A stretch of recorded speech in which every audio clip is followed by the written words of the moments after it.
BFM Business, Intégral Placement. Le match des traders. Jean-Louis Cussac depuis Perceval Finance face à Jérôme Vinerier, analyste indépendant. Bonjour messieurs. Bonjour tout le monde. Bonjour à toutes et à tous. Et donc cette hausse, Jérôme, de quasiment 1% aujourd'hui, 4442 points. Allez, on tente d'effacer les pertes du tout début de semaine. Oui, effectivement, 2 séances de repli après un gain la semaine dernière de 3,5%, quasiment sur le CAC 40, et puis surtout de près de 15% par rapport au plus bas du 11 février.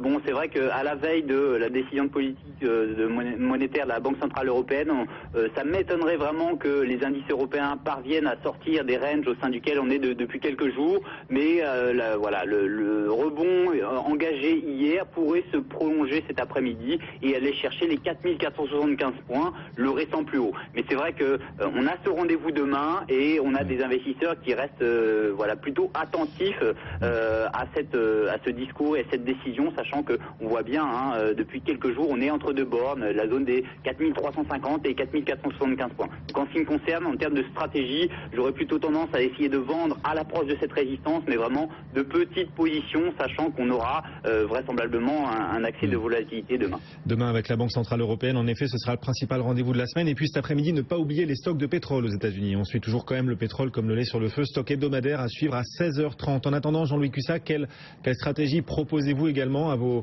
clients, à vos élèves chez Perceval? À mes gérants aussi.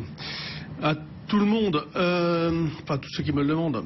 Oui. J'achète toujours 4355,60 étant le premier niveau de rupture. Donc hier, ce niveau a été bien validé.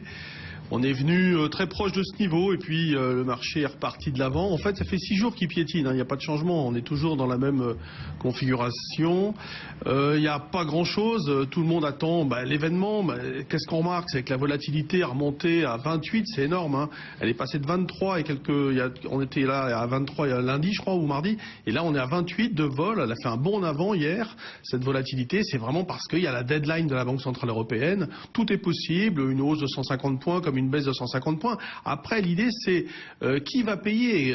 La spéculation, peut-être, va être très violente au moment de l'annonce, mais est-ce que les gérants derrière vont venir payer le marché? Moi, je n'y crois toujours pas trop. Je pense que les artifices ne seront pas suffisants pour déclencher la vague d'achat que nous avons connue début 2015. Il y a trop de problèmes à régler, trop de problèmes politiques également. Enfin, c'est surtout un consensus politique qui manque. Donc, la situation est très complexe. Je pense qu'elle mettra peut-être du temps à être digéré par les différents acteurs.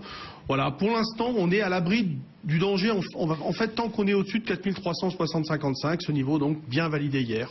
Et on continue des achats et on revend. Je privilégie toujours l'achat par rapport à la vente. Jean-Louis Cussac, depuis Perceval Finance, conseille ses clients, ses élèves, ses gérants qui lui demandent conseil jour après jour. Merci Jean-Louis, et merci aussi à vous. Jérôme Vinerier, analyste indépendant, l'un des meilleurs analystes indépendants en France et qui nous rejoint tous les 15 jours, voilà, dans Intégral Placement comme ça.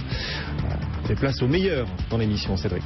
En hausse de 0,78% pour le CAC 40 à 4438 points. Restez avec nous dans un instant, l'actualité, puis après notre face-à-face du jour. Aujourd'hui en plateau, Philippe Béchade face dans un instant à Julien Nebenzal.